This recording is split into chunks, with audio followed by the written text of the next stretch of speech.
अस्सलाम वालेकुम नाज़रीन, इख्तिलाफ़ी नोट में खुश आमदीद और मैं हूँ आपके साथ महरीन फ़ातिमा। तो नाज़रीन, प्रोग्राम में हम बात करेंगे टैक्सेस के बोझ तले दबे गरीब आवाम पर आइंदा बजट में मज़ीद टैक्सेस लगाने की तजावीज़ सामने आ रही हैं। ज़राए के मुताबिक शहबाज शरीफ साहब ने FBR की जानिब से मुख्तलिफ अशिया पर 18 से 19% जो है टैक्स लगने की जो तजावीज़ हैं उनको मुस्तरद कर दिया है और मुतबादिल प्लान का उन्होंने हुक्म जारी किया है। वो मुतबादिल प्लान क्या होगा, इसी पर अपने पैनलिस्ट की हम राय भी जानेंगे। इसके साथ साथ आज SIFC की एपिक्स कमेटी का अहम इजलास हुआ जिसमें शहबाज शरीफ साहब ने गुफ्तगू की है और उन्होंने कहा कि 10 अरब डॉलर की सरमायाकारी जो है वो UAE कर रहा है। सऊदी अरब भी हर तरह की मदद और सरमायाकारी के लिए तैयार है और इसके साथ साथ तरक्की और खुशहाली की महक लानी है तो कांटों से गुजरना होगा, ये उनकी जानिब से गुफ्तगू की गई है। तो नाज़रीन, इसके साथ साथ जो है पाइट रिपोर्ट के मुताबिक पाकिस्तान में गुर्बत इस वक्त 40% तक पहुँच चुकी है और इसके बावजूद IMF की तरफ से पेट्रोलियम पर 60 रुपये लेवी चार्जेस के बावजूद 18% सेल्स टैक्स का भी मुतालिबा किया जा रहा है। और इस बजट में कौन कौन से इस्लाहात होने जा रही हैं, कौन से नए टैक्सेस लगने जा रहे हैं और इसी पर नाज़रीन ख्वाजा आसिफ साहब की जानिब से कुछ गुफ्तगू की गई है, वो पहले देख लेते हैं। तो नाज़रीन, इसी पर हम बात करेंगे और हमें इस वक्त ज्वाइन कर चुके हैं माहिर मशीयत खाकान नजीब साहब। बहुत शुक्रिया खाकान साहब आपके वक्त का। और हुकूमत जो है बजट की तैयारियां कर रही है, क्या देख रहे हैं आप इस बजट में, अवाम के लिए क्या रिलीफ है? बिस्मिल्लाहिर्रहमानिर्रहीम। सो आई थिंक कि ये बजट कई वजूहात से बहुत ज़्यादा इम्पॉर्टेंट है। सबसे बड़ी वजह तो ये है कि ये बजट जो है ये IMF के साथ चूँकि बनेगा, IMF के प्रोग्राम का इजरा करना है राइट आफ्टर द बजट। सो जो भी खद्दोखाल इस बजट में बनेंगे वो IMF से एग्रीड होकर ही आगे चलेंगे। That's number 1। नंबर 2, ये बजट ऑफ कोर्स एक 5 साला दौर का इस हुकूमत का जिसे आप कहेंगे बुनियाद रखेगा। सो ये इसलिए बहुत इंपॉर्टेंट है। नंबर 3, ये इसलिए बहुत इंपॉर्टेंट है कि आप 8% फिस्कल का खसारा कर रहे हैं। इसको आसानी से अगर लोग समझना चाहें तो यूं समझें कि पाकिस्तान का जो लॉ है, जो हमारा डेट लिमिटेशन लॉ है, ये हमने खुद लिखा। इसमें हमने कहा कि हम 3.5% से ऊपर का खसारा नहीं किया करेंगे सो दैट हमारा डेट उस तरह ना बढ़े। हम इस साल भी 7.5-8% का खसारा करेंगे। हम पिछले चंद साल में भी आप अपनी पोजीशन देखेंगे तो इतना ही खसारा करते हुए आ रहे हैं।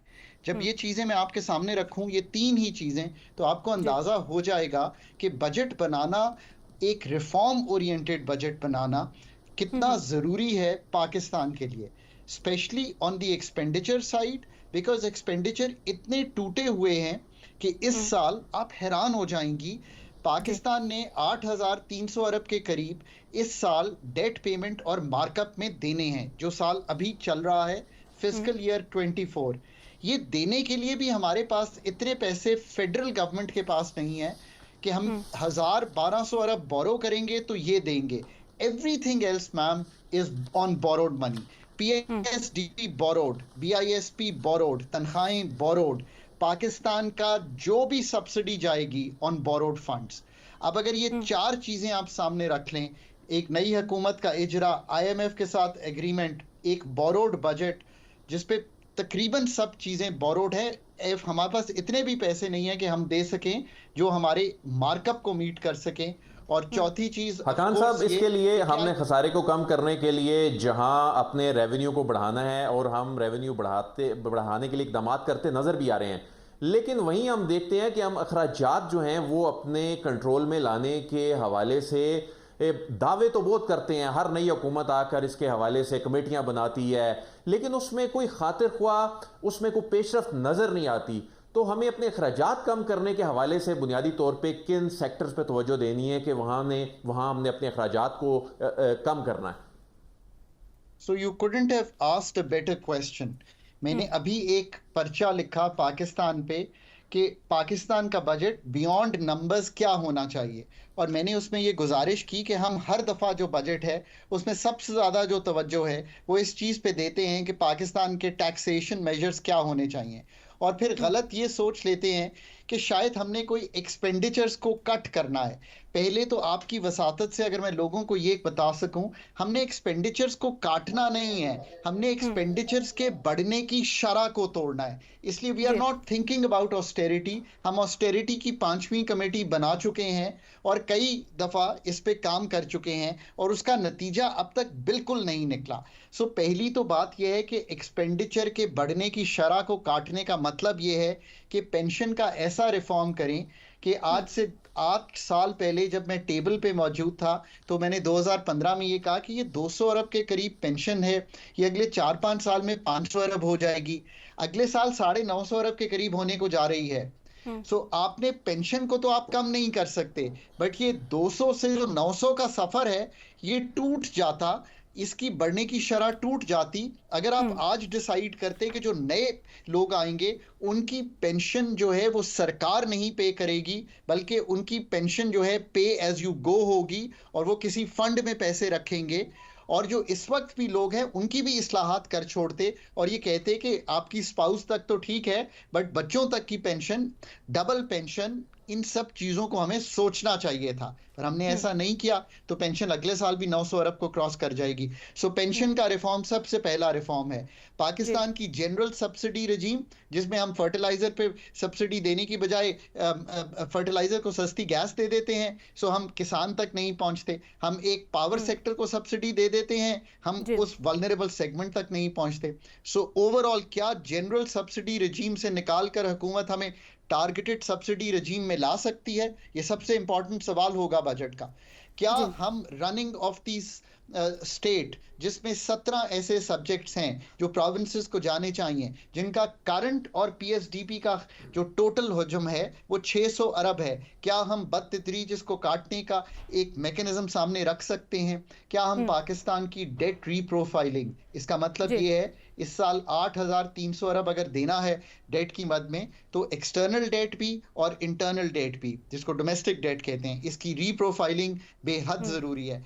मैं ये चंद गुजारिशात जो है आपके सामने रख रहा हूँ, इसलिए कि एक्सपेंडिचर टैक्स रिफॉर्म्स की जब हम बात करते हैं, जब टैक्स रिस्ट्रक्चरिंग की बात करते हैं, तो हम एक ऐसे सेक्टर में उसको डॉक्यूमेंटेड इकोनॉमी में ला रहे हैं जिस पर इससे पहले हाथ नहीं डाल सका। जो ताजिर दोस्त ऐप बनाई है, इसकी रजिस्ट्रेशन में जो इसकी डेडलाइन थी उस पर तो सिर्फ चंद 100 लोग ही रजिस्टर हुए, लेकिन अब हम देख रहे हैं कि उसमें अब आज तक की तारीख में 17,500 के करीब रजिस्ट्रेशन हो चुकी हैं। अगरचे ये टारगेट 9 लाख के करीब है, उसको रिवाइज करके 5 लाख के करीब लेके आए, लेकिन एक बेहतरी कहीं ना कहीं नजर आ रही है। तो ये कितना हौसला अफजा होगा कि हम जो ताजरों को टैक्स नेट में लेके आ रहे हैं, और ये जो बर्डन हर मर्तबा जो सैलरीड क्लास पे ही पड़ता है, जो एट सोर्स टैक्स इनसे कट जाता है, लेकिन इन सेक्टर्स को उसमें उस धारे में लाने का इम्पैक्ट जो है कितना बड़ा होगा? तो देखिए ना कि अगर 30-32 लाख ताजिर है मुल्क में और वो इतना बड़ा हुजम इकॉनमी का संभाल रहा है, 40% के करीब सर्विस की इकॉनमी है पाकिस्तान में, तो होलसेलर, रिटेलर, ये कैसे हो सकता है कि वो उस टैक्स के निज़ाम में मतलब साथ ही ना चल रहा हो? वो बत्ती तो वो इस्तेमाल कर रहा है, वो मुल्क की डिफेंस इस्तेमाल, मुल्क की पुलिस को इस्तेमाल कर रहा है, मुल्क के कई ऐसे हेल्थ के भी अदारे हैं जिनको इस्तेमाल कर रहा है, पर टैक्स देने को तैयार नहीं है। मैं तो समझता हूँ बहुत सख्ती से आना चाहिए था। जो पहले ताजिर ऐप दोस्त बनाई थी उसको भी बहुत डिज़ाइन फ्लॉ था उसमें, मतलब हमने उसकी टैक्सेशन में रखा। अभी भी 17,000 जो है is nothing compare to 5 lakh का क्या टारगेट है, जब 32 लाख मेरे पास रजिस्टर करने वाले लोग हैं। 5, 9, 10, 15 हमें आगे बढ़ना चाहिए। ये एक बहुत बड़ा सेक्टर है जिसको हमें लाना है। इसके साथ साथ पॉइंट ऑफ सेल्स, हुकूमत जो है हुकूमत जो है प्राइवेटाइजेशन की सोच रही है, और जो इदारे हैं जो खसारे में हैं, जो अफराद जो जिम्मेदार है, उनके खिलाफ जो है वो कार्रवाई क्यों अमल में लाई नहीं जाती है?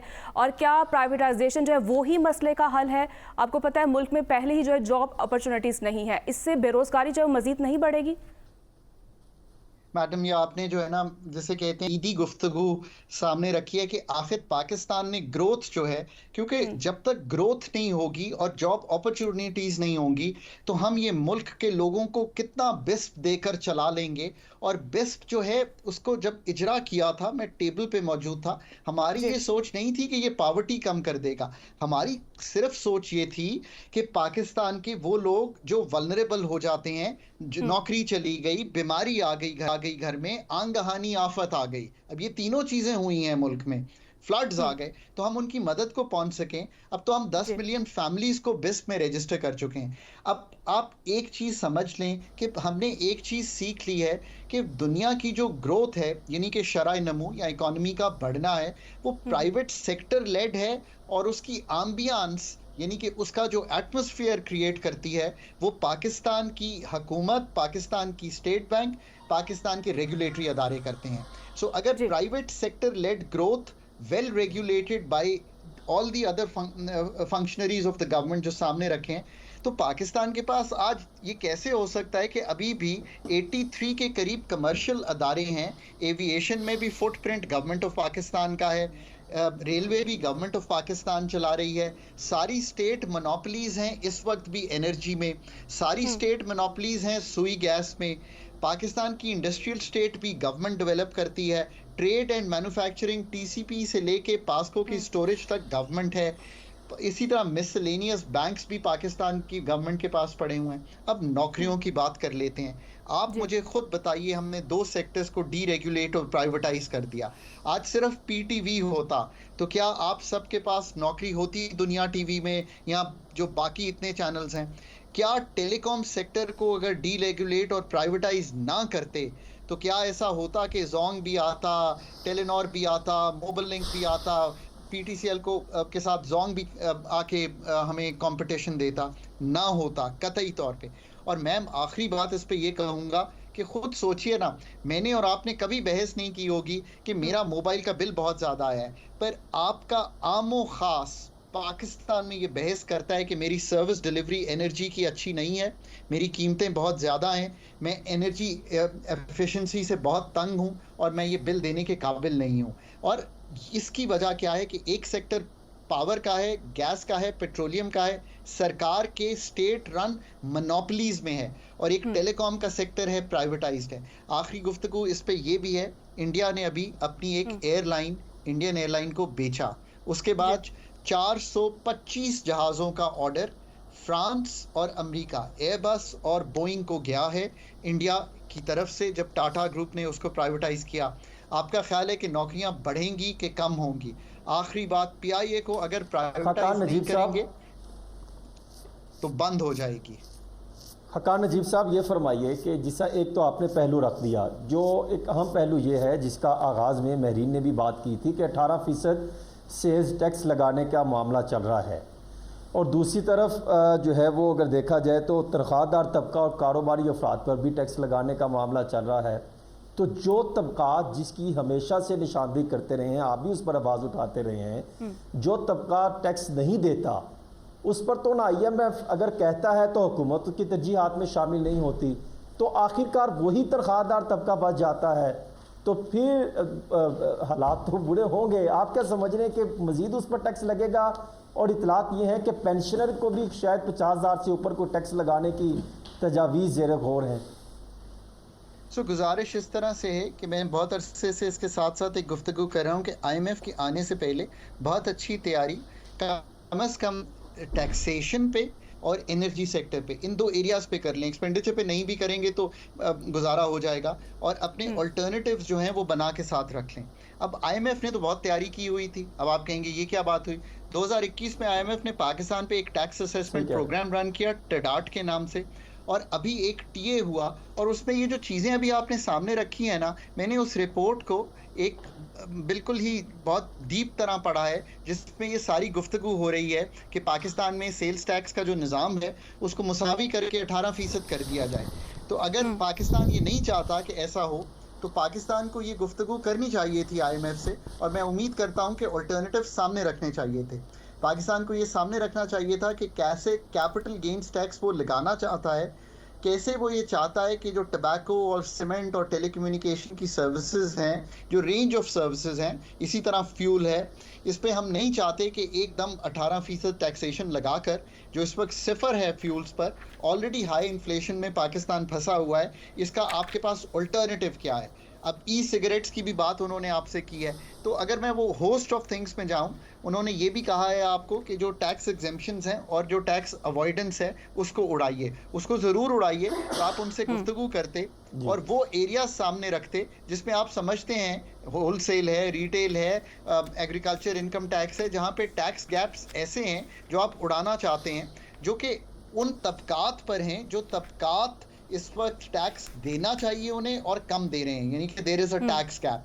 अब मैं रियली उम्मीद करता हूं कि अभी तक तो खबरें ऐसी ही हैं कि आईएमएफ ने बहुत डिक्टेट किया पाकिस्तान को, और पाकिस्तान की जो तैयारी का अमल था शायद आईएमएफ को अभी तक कन्विंस नहीं कर पाया, but still nothing is lost. अभी हमारी ये गुफ्तगू हुई है, मैं उम्मीद करता हूं कि Pakistan will go back to them and tell them कि ये एरियाज में पाकिस्तान क्या करना चाहता है और क्या वो एडमिनिस्ट्रेटिव और पॉलिसी मेजर्स हैं जो टैक्स गैप को, पाकिस्तान के 2200 अरब की टैक्स एग्जेम्पशंस को, टैक्स के जो कलीदी agri real estate traders, retailers, और क्या रिसर्च बेस है जिस पे हम ये कह रहे हैं, और मैं आपके सामने एक रिसर्च रख रहा हूँ पाकिस्तान की, जो 10.5 मिलियन इनकम टैक्स पेयर्स का डेटा जो है अगर हम कोलेट करें तो वहाँ ले जाएगा हमें। सो ये सारी चीजें जो है, ठीक है खान साहब, जाते जाते बस जी आखिरी सवाल आपसे ये बता दीजिएगा कि इस बजट में हमें किन इस्लाहात की ज़रूरत है जो हम कई सालों से नहीं कर पा रहे हैं। आपने ज़बरदस्त सवाल रखा है, और पहली बात तो ये है कि जैसे मैंने लिखा है उस मजमून में, ये बजट होना ही रिफॉर्म ओरिएंटेड चाहिए। इसमें फ्रेमवर्क प्रोविंसेस के साथ शेयरिंग का बहुत क्लियर आ जाना चाहिए, उन सब्जेक्ट्स का जो हमारे नहीं हैं, उन सब्सिडीज़ का जो हमारी नहीं है, चाहे वो बिस्प की शेयरिंग हो, पेंशन का जो रिफॉर्म है वो बहुत कलीदी है और सामने आ जाना चाहिए। फिर जो मोनेटाइजेशन है सिविल की, ब्यूरोक्रेसी की, वो सामने आ जानी चाहिए। और मैं ये समझता हूँ कि कुछ बैन सामने आने चाहिए कि हम नए प्रोजेक्ट्स पीएसडीपी के नहीं करेंगे और पुराने प्रोजेक्ट्स को कंप्लीट करके, ताकि टाइमली इंफ्रास्ट्रक्चर ऐड हो। और दूसरी बात जो टैक्स की मद में है, हम ये ज़रूर सामने रखेंगे कि जो पाकिस्तान का फ्रेमवर्क इक्विटेबल हो सकता है और एनएफसी अवार्ड पे आगे बात की जा सकती है। और आखिरी बात ये कहूँगा कि प्रोविंसेस के पास urban property tax, GST on services, motor vehicle और एग्री इनकम टैक्स है। प्रोविंसेस को नज करना चाहिए सेंटर को कि इन पे एक खातिर खा प्रोविंशियल डोमेन में चीज़ें सामने आनी चाहिए। ठीक है, बहुत शुक्रिया आका खान साहब आपके। वाह, तो नाज़रीन यहाँ पर वज़ीर तवानाई अवैस लगारी साहब हैं, उन्होंने कुछ गुफ्तगू की है तवानाई के हवाले से, वो देख लेते हैं पहले। सर साहब आपकी तरफ आऊँगी, आपने गुफ्तगू सुनी वफाकी वज़ीर तवानाई अवैस लगारी साहब की, जिस तरह से वो एक मुआहिदे की बात कर रहे हैं, और क्या लगता है आपको कि बिजली चोरी के लिए जो इक़दाम किए जा रहे हैं और इसका रिजल्ट क्या मिल रहा है? देखिए, अवैस लगारी साहब से इस पे क्या बात हो सकती है। एक रीजनेबल शख्स हैं जो कि पावर सेक्टर को अंडरस्टैंड करते हैं, जो कि हमारी एनर्जी रिक्वायरमेंट्स को अंडरस्टैंड करते हैं।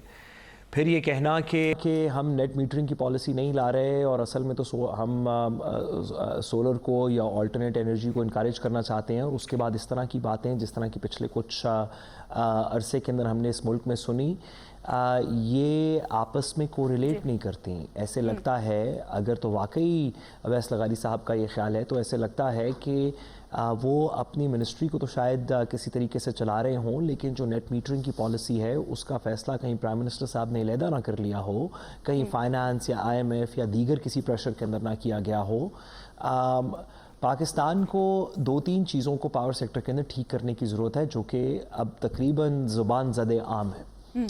हमने जो कमिटमेंट्स की हुई हैं IPPs के अंदर, जो इंडिपेंडेंट पावर प्लांट्स हैं उसके अंदर, जहाँ पे हम ऐसी बिजली की कीमत भी दे रहे हैं जो हम इस्तेमाल नहीं करते, हम कैपेसिटी पेमेंट्स कर रहे हैं, यानी कि ऐसी बिजली जो बन के हम इस्तेमाल नहीं करते लेकिन हम उसकी पेमेंट करती हैं।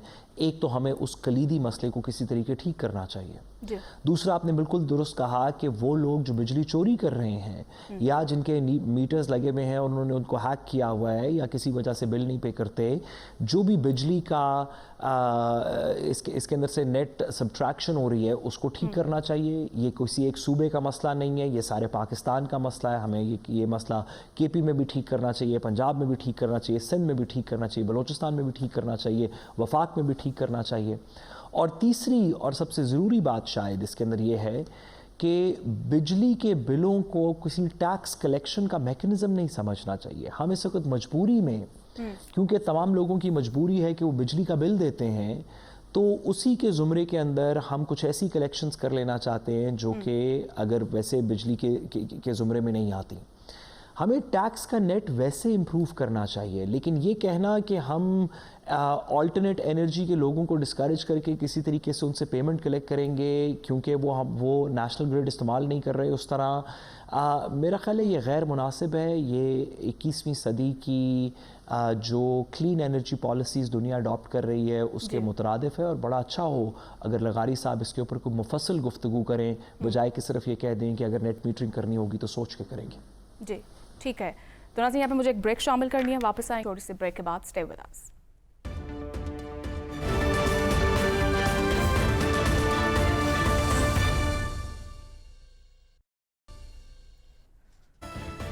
वेलकम बैक नाज़रीन, और अदिल साहब आपकी तरफ आऊँगी। कुछ देर पहले आपने देखा अली अमीन गंडापुर साहब जो हैं वो गुफ्तगू कर रहे थे और काफ़ी खुशगवार मूड में भी थे, और उन्होंने वहाँ इजलास में जो है उन्होंने मुतालिबा भी किया, उन्होंने वफाक से जो है फौरी तौर पर उनके जो फ़ंड्स हैं वो अदा किए जाएँ। फिर उन्होंने कहा कि सूबे के हवाले से जो शेयर उस पर कोई समझौता नहीं किया जाएगा।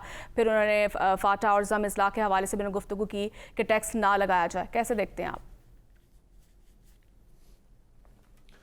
देखिए, मुझे ये समझ नहीं आ रही कि ये गुफ्तगू उस वक़्त क्यों नहीं होती थी जब वफाक में भी पाकिस्तान तहरीक इंसाफ की हुकूमत थी और सूबे में भी तहरीक इंसाफ की हुकूमत थी। उसकी रीज़न ये है, ये गुफ्तगू उस वक़्त ना होने की, क्योंकि उस वक़्त ख़ुद चूँकि पाकिस्तान तहरीक इंसाफ जो है वो वफाक में बैठी थी, हुकूमत चला रही थी, और उन्हें उस वक़्त बहुत से ज़मीनी हक़ाइक़ का इल्म था कि क्या चीज़ें डूएबल हैं, क्या ख़जाने में पैसा है, क्या जो शेयर इवन आईनी तौर पे देना भी है, ज़ाहिर है वो होगा तो देंगे।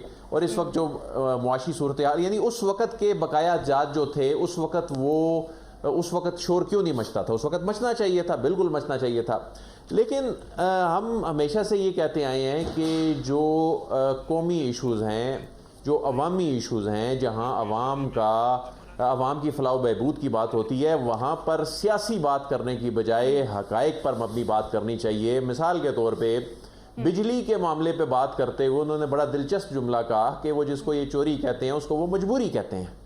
अब आप इस तरह की जब बात करेंगे तो ये तो देखें ना, ये मजाक से ज़्यादा तो और कुछ नहीं कि आप वहाँ पर जो लॉसेज हैं उसको अगर आप मजबूरी कहें और आप बोलें कि नहीं जी नहीं, ये मेरे लीडर का विज़न है, हमने अवाम को रिलीफ देना है, तो उसके लिए जी हमें ये सब कुछ करना पड़ेगा। अब आपको मालूम है कि इस वक्त इस मुल्क में सबसे बड़ा एनर्जी का इशू है, और वो एनर्जी का इशू क्यों है? वो जो लॉसेज हैं उसमें सबसे बड़ा, यानी जहाँ पर डिस्ट्रीब्यूशन लॉसेज, टेक्निकल इशूज़, वहाँ उससे ज़्यादा बिजली चोरी है। और बिजली चोरी कहाँ सबसे ज़्यादा होती है, सबको मालूम है।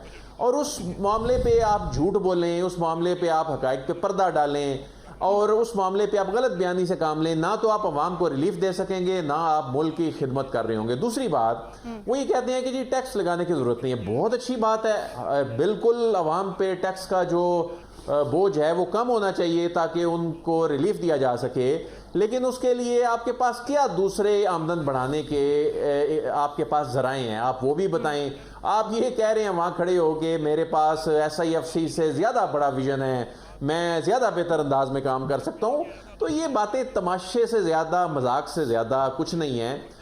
हकीकत पे बात करनी चाहिए। टीवी स्क्रीन पे आके प्रेस कॉन्फ्रेंस करते हुए इस अंदाज में अगर आप बात करके आप वक्ती तौर पे तो इस पे कोई पॉलिटिकल माइलेज वगैरह ले सकते हैं, लेकिन इन चीज़ों का हकीकत से कोई ताल्लुक नहीं है। ठीक है, हकीकत से कोई ताल्लुक नहीं। साहब आपकी तरफ आऊँगी। जिस तरह से अली अमीन गंडापुर जो हैं वो गुफ्तगू कर रहे थे और उन्होंने कहा कि SIFC के प्लेटफॉर्म से जो सरमायाकारी और इसका खैर मकदम भी करते हैं, और साथ उन्होंने कहा कि कुछ दिनों में बेहतर रिजल्ट जो हैं वो सामने भी आएंगे। फिर उन्होंने अपने मुतालिबात भी सामने रखे। उन्होंने कहा अगर मुझे ना भी इजलास में बुलाया जाता तो फिर भी हम अपने तौर पर भी जो है इन्वेस्टमेंट कर सकते थे।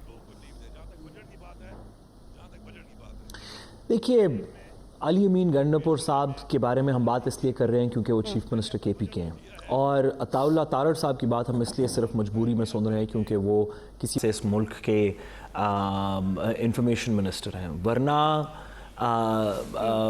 तारड़ साहब की और गंडापुर साहब की बातों की के अंदर अगर आप कोई philosophical policy level long term strategic depth सोचने ढूंढने की कोशिश कर रहे हैं तो ज़रूर कीजिए, और जब मिल जाए तो मुझे भी बताइए कि वो क्या है। जी तो नाज़रीन, यहाँ पे मुझे एक ब्रेक शामिल करनी है, वापस आएंगे थोड़ी सी ब्रेक के बाद। Stay with us.